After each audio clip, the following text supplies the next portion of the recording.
ఈరోజు గత 30 సంవత్సరాల నుంచి నిరంతరం ఏబిసిడి వర్గీకరణ గురించి పద్మశ్రీ మందకృష్ణ మాదిగ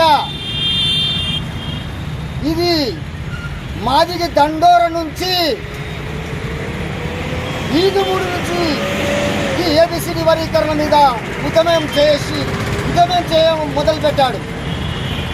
ఒక 20 మందితోని ఈ మాదిగ దండోర ఉద్యమం మొదలుపెట్టి భారతదేశం పాక్కపోయేలాగా శ్రీ పద్మశ్రీ మందకృష్ణ మాదిగ గారు ఇవాళ ఈ ఉద్యమం చేయడం జరిగింది. ఇవాళ మాదిగ ఉపకులాలకు ఇవాళ కాంగ్రెస్ ప్రభుత్వం కూడా ఇవాళ మాకు న్యాయం చేసిన సంతోషంతో ఇవాళ మున్సిపల్ ఆఫీస్ ముంగట మేము ఇవాళ పాలాభిషేకము చేయడం జరుగుతుంది మాదిగ రాజకీయ పోరాట సంస్థ తరఫున. ఎందుకంటే మాదిగలు ఏబిసిడి వర్గీకరణ మాకైతే బాబాసాహెబ్ అంబేద్కర్ రాష్ట్ర రాజ్యాంగంలో ఏదైతే ఆర్టికల్ ప్రకారము వెనుకబడ్డ కులాలకు ఉపకులాలకు న్యాయం చేయాలా, న్యాయం జరగాలని బాబాసాహెబ్ అంబేద్కర్ ఆ రోజు చెప్పిండు. దాన్ని దృష్టిలో పెట్టుకొని పద్మశ్రీ మందకృష్ణ మాదిగ ఇవాళ ఏబిసిడి వర్గీకరణ సాధించేదాకా పట్టుబట్టిన ఘనత, ఇవాళ వర్గీకరణ కూడా వచ్చినంత ఘనత ఇవాళ మందకృష్ణ మాదిగ ఒక్కడే. ఈ ఏబిసిడి వర్గీకరణ ఇవాళ అందరూ ప్రాణాల త్యాగాల వల్ల, మందకృష్ణ మాదిగ ఉద్యమం వల్ల, ఇవాళ మాదిగల ఉద్యమం వల్ల ఇవాళ ఏబిసిడి సాధించుకోవడం జరిగింది. కాబట్టి ఇవాళ ఏదైతే సుప్రీంకోర్టు 7 మినిస్టర్లతోని ఏదైతే న్యాయంగా ఉండదో రాజ్యాంగంలో మాదిగలకు ఏబిసిడి వర్గీకరణ కంపల్సరీ కావాలని 7 మినిస్టర్లు పిలుపులు ఇచ్చారు. అది ఇచ్చిన వెంటనే కేంద్ర మంత్రి నరేంద్ర మోడీ గారికి అప్పగించడం జరిగింది. అది తీసుకొని నరేంద్ర మోడీ గారికి 2 తెలుగు రాష్ట్రాల ముఖ్యమంత్రులకు అది అప్పగించడం జరిగింది. ఎందుకంటే ఈ మాదిగలు చేసేది న్యాయ పోరాటమే, వర్గీకరణ కావాల్సిందే, ఇవాళ మీరు చేయవలసింది అని చెప్పి సీఎంలకు కూడా ఆదేశాలు ఇవ్వడం జరిగింది. అది విన్న వెంటనే అప్పుడే అసెంబ్లీ నడుస్తున్నాయి. మన తెలంగాణ ముఖ్యమంత్రి రేవంత్ రెడ్డి గారు విన్న వెంటనే నిండు శాసనసభలో ఈ వర్గీకరణ ఏబిసిడి వర్గీకరణ ఇది న్యాయమైనదే, అన్ని రాష్ట్రాల కంటే ముందు నేను చేస్తాను కూడా హామీ ఇవ్వడం జరిగింది. ఇచ్చిన ప్రకారము మన తెలంగాణ రాష్ట్ర ముఖ్యమంత్రి రేవంత్ రెడ్డి గారికి ఇవాళ వర్గీకరణ చేశాడు.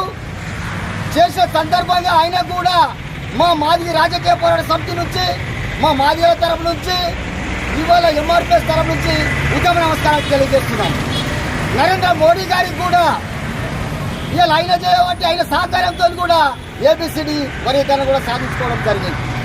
ఇవాళ ఏబిసిడి వర్గీకరణ ఎంతో మంది అమరులైన వాళ్ళ ప్రాణాల త్యాగం వల్లనే ఇలా వర్గీకరణ తెచ్చుకోవడం జరిగింది. ఈ వర్గీకరణ కూడా వాళ్ళకు అంకితం చేస్తున్నాం. ఇప్పటికైనా మన తెలంగాణ రాష్ట్ర ప్రభుత్వానికి మా కామారెడ్డి జిల్లా తరఫున, మా ఎంఆర్పిఎస్ తరఫున, మాదిగల తరఫున, మాదిగ ఉపకులాల తరఫున ఉద్యమ నమస్కారం తెలియజేస్తూ రేవంత్ రెడ్డి గారికి, మరి నరేంద్ర మోడీ గారికి, దామోదర్ నరసింహారావు ధన్యవాదాలు తెలుపుతున్నాం. వర్గీకరణ సాధించుకున్న విషయంలో పాలాభిషేకం చేయడం జరిగింది. ఎందుకు జరిగిందంటే ఈ పాలాభిషేకం కార్యక్రమము మాదిగ రాజకీయ పోరాట సమితి వ్యవస్థాపక అధ్యక్షుడు బిఎన్ రమేష్ కుమార్ ఆదేశాల మేరకు ఈ కార్యక్రమం జరుగుతుంది. ఈ కార్యక్రమం మందకృష్ణ మాదిగ గారు పోరాట ఫలితమే ఈ యొక్క వర్గీకరణ యొక్క ఫలితాలు. కాబట్టి గత 30 సంవత్సరాల నుంచి రకరకాల కష్టాలు పడి 30 ఏళ్ళ తర్వాత వర్గీకరణ చేసుకోవడం జరిగింది. ఈ వర్గీకరణ ఉద్దేశం ఏంటంటే ఈ యొక్క ఎస్సీలు అంటే మాల మాదిగ వాళ్ళే అని తెలుసు చాలామంది. మాల మాదిగ కాక చింటోళ్ళు, మాస్టులు, దక్కలోళ్ళు, సందరోళ్ళు, గోసంజోళ్ళు, బాలసంతోళ్ళు, ఈ విధంగా 59 ఉపకులాలు ఉన్నారు. వీళ్ళు ఒక్కొక్క కులము ఒక రకం లేదు, చుట్టుకట్లు వేరున్నాయి, పేదరికంలో చాలా రకాలు ఉన్నారు. మరి వీళ్ళు విద్యా రంగంలో, ఉద్యోగ రంగంలో, రాజకీయ రంగంలో చాలా వెనుకబడినారు. కాబట్టి మాల మాదిగోళ్ళ కనీస ఘోరంగా గట్టలోని సింధువులు మాస్టర్లు మూల్య దాసులు వీళ్ళు అందరూ ఎంటికలు అమ్ముకొని పాత ఎంపిక సభలు కట్టుకోరు, వాళ్ళకి సభలు లేవు. మరి చట్టసభలకు రావాలంటే చాలా టైం పడుతుంది. కాబట్టి అందరికీ ఈ ఫలితాలు ఏదైతే 18% రిజర్వేషన్ ఉందో ఈ అన్ని 59 కులాలకు దక్కాలనే ఉద్దేశంతో ఈ యొక్క మార్గదండన పోరాటము 1990లో మొదలుపెట్టడం జరిగింది. దీన్ని రకరకాల ఉద్యమాలు చేసి ఇప్పటికి సాధించుకోవడం జరిగింది.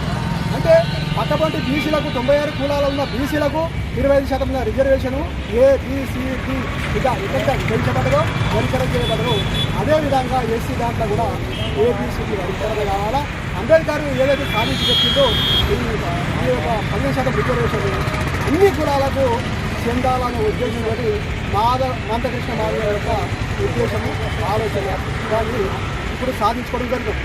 కాబట్టి ఆ సందర్భంగా ఈ సాధించిన సందర్భంగా ఇక నరేంద్ర మోడీ గారికి, రేవంత్ రెడ్డి గారికి మరియు రాజ్నాథ్ సింగ్ గారికి, మందకృష్ణ మాదిగ గారికి, పిఎన్ రమేష్ కుమార్ గారికి ఆలోచించడం చేయడం జరుగుతుంది. కాబట్టి ఈ యొక్క సాధించిన సందర్భంగా ఈరోజు సంబరాలు జరుపుకుంటున్నాం. కాబట్టి జై మాదిగ, జై జై మాదిగ.